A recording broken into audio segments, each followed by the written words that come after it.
नमस्कार, मैं हूं अंकुर और आप देख रहे हैं सत्यहिंदी.com। आइए एक नजर डालते हैं अब तक की सुर्खियों पर। कोरोना वायरस के कारण बनी स्थिति पर समीक्षा करने के लिए बुलाई गई बैठक के बाद ममता बनर्जी पीएम मोदी पर जमकर भड़की हैं। ममता ने कहा कि बैठक में इतने सारे मुख्यमंत्री थे लेकिन किसी को भी बोलने नहीं दिया गया। ममता ने कहा कि हम सभी मुख्यमंत्री बेहद अपमानित महसूस कर रहे हैं और हम इसे देखकर हैरान हैं कि प्रधानमंत्री ने बैठक बुलाई लेकिन वहां सभी मुख्यमंत्री कठपुतली की तरह बैठे रहे और उन्हें बोलने नहीं दिया गया। क्या वे मुख्यमंत्री बंधुआ गुलाम हैं? उन्होंने कहा कि आज की जो बैठक रही वह पूरी तरह फ्लॉप रही। बीजेपी शासित राज्यों के जिलाधिकारियों को बोलने दिया गया लेकिन बाकी राज्यों के डीएम को मौका ही नहीं दिया गया। पीएम मोदी से बौखलाई ममता बनर्जी ने कहा कि आज देश का जो संघीय ढांचा है उसे बर्बाद कर दिया गया है और मोदी सरकार संविधान के प्रावधानों को भूल गई है। ममता ने कहा कि पीएम ने कोरोना की वैक्सीन के बारे में, रेमडेसिविर के बारे में, ऑक्सीजन के बारे में कुछ नहीं पूछा, यहां तक कि ब्लैक फंगस के बारे में भी नहीं पूछा। ममता ने आगे कहा कि तानाशाही चल रही है। पीएम खुद को इतना असुरक्षित महसूस करते हैं कि उन्होंने मुख्यमंत्रियों की बात तक नहीं सुनी। उन्हें किस बात का डर है? ममता बनर्जी ने पीएम मोदी पर हमला बोलते हुए कहा कि आज की बैठक पूरी तरह फ्लॉप रही। ऐसे वक्त में जब हर दिन लोग मर रहे हैं तो दिल्ली का शहंशाह कहता है कि सब ठीक है। ममता ने कहा कि केंद्र सरकार के पास बड़ी इमारतें और मूर्तियां बनाने का वक्त है लेकिन मुख्यमंत्रियों की बात सुनने का वक्त नहीं है। देश संकट के दौर से गुजर रहा है और पीएम का रवैया बेहद कैजुअल है। आज प्रधानमंत्री मोदी ने कोरोना को लेकर 10 राज्यों के जिला अधिकारियों से संवाद किया। इस दौरान पीएम मोदी ने अधिकारियों को निर्देश दिए कि वो ये सुनिश्चित करें कि ग्रामीण भारत कोरोना मुक्त हो। वर्चुअल कॉन्फ्रेंसिंग में पीएम ने अधिकारियों से कहा कि वो ग्रामीण जिलों में जागरूकता फैलाएं जिससे कोरोना वायरस पर काबू पाया जा सके। इसके अलावा पीएम ने वैक्सीन वेस्टेज कम करने को लेकर भी बात कही। महामारी के इस दौर में लोगों का गुस्सा पीएम मोदी के प्रति लगातार बढ़ता जा रहा है। उसका सीधा सीधा असर उनकी लोकप्रियता पर पड़ रहा है। समाचार एजेंसी रॉयटर्स के अनुसार सर्वेक्षण करने वाली एजेंसी सीवोटर ने अपने हालिया सर्वेक्षण में पाया है कि इसमें भाग लेने वालों में से सिर्फ 37% लोगों ने कहा कि वे नरेंद्र मोदी के कामकाज से बहुत संतुष्ट हैं। पिछले साल के सर्वेक्षण में मोदी के कामकाज से बहुत संतुष्ट लोगों की तादाद 65% थी। जाहिर है ये बहुत बड़ी गिरावट है। कोरोना महामारी की दूसरी लहर अभी खत्म नहीं हुई है लेकिन इसकी तीसरी लहर के बारे में अनुमान लगाया जा रहा है और वह भयावह है। मैथमेटिकल मॉडलिंग के आधार पर अनुमान लगाया गया है कि कोरोना महामारी की अगली यानी तीसरी लहर 6 से 8 महीने में आ सकती है। इसके मुताबिक तीसरी लहर 6-8 महीने बाद आएगी। ये स्थानीय स्तर पर सीमित रहेगी और इससे बहुत अधिक तादाद में लोग प्रभावित नहीं होंगे। इस मैथमेटिकल मॉडलिंग के जरिए मौजूदा यानी दूसरी लहर के बारे में भी अनुमान लगाया गया है। इसके मुताबिक मई के अंत तक कोरोना से रोजाना प्रभावित होने वालों की संख्या 1.5 लाख हो जाएगी। ये इसके बाद और गिरेगी और जून के अंत तक प्रतिदिन संक्रमित होने वालों की संख्या 20,000 के आसपास आ जाएगी।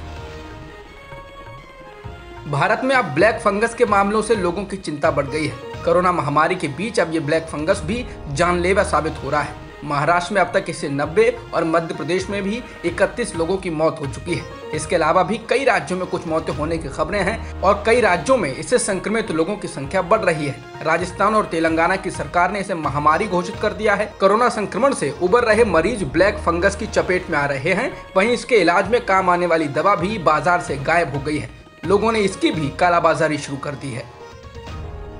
बीते कुछ दिनों से कोरोना संक्रमण के मामले 3 लाख के आंकड़े से कम आ रहे हैं। बीते एक दिन में कोरोना संक्रमण के 2,76,110 मामले दर्ज किए गए हैं जबकि 3,874 लोगों की मौत हुई है।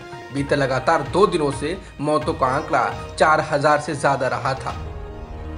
आम आदमी पार्टी ने कहा है कि योगी आदित्यनाथ सरकार उत्तर प्रदेश में ना खुद कुछ काम कर रही है और ना ही दूसरों को करने दे रही है। पार्टी ने कहा है कि उसके द्वारा लखनऊ में चलाई गई ऑक्सीजन ऑटो एम्बुलेंस सेवा के 2 चालकों को पुलिस ने पकड़ लिया और उन्हें 8 घंटे तक हजरतगंज थाने में बैठा लिया।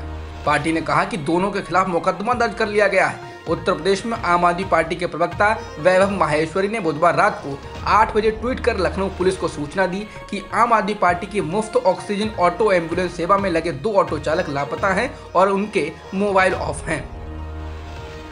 Indian council of medical research यानी ICMR ने बुधवार को माई लैब डिस्कवरी सॉल्यूशंस द्वारा विकसित कोविड-19 के लिए खुद ही उपयोग में लाई जाने वाली रैपिड एंटीजन टेस्ट किट को मंजूरी दे दी है। इसके जरिए कोरोना संक्रमित मरीज के सीधे संपर्क में आया व्यक्ति या जिसमें कोरोना के लक्षण दिख रहे हैं वो खुद ही घर पर टेस्ट कर सकेगा। इस किट के जरिए 15 मिनट में नतीजा आ जाएगा। हालांकि जिनका टेस्ट नेगेटिव आए और उनको लक्षण हैं, उनको जाकर RT-PCR टेस्ट कराना होगा। इसकी कीमत 250 रुपए बताई जा रही है। इस किट के जरिए जांच करने के लिए सबसे पहले व्यक्ति को मोबाइल फोन पर माई लैब ऐप डाउनलोड करना होगा, जहां पूरी जानकारी भरनी होगी। इसके बाद इसी ऐप के जरिए पॉजिटिव और नेगेटिव रिपोर्ट मिल जाएगी। आज पिनाराई विजयन ने केरल में दूसरे कार्यकाल के लिए सीएम पद की शपथ ले ली। महामारी की वजह से समारोह में शामिल लोगों की संख्या सीमित रही। इसी कारण विपक्षी गठबंधन UDF के नेता भी शपथ ग्रहण से दूर रहे। इजरायल और फिलिस्तीन के बीच हिंसक संघर्ष जारी है। इस बीच इजरायल ने कहा है ये लड़ाई इजरायल और फिलिस्तीनियों के बीच की नहीं, बल्कि आतंकवादी संगठन हमास से है।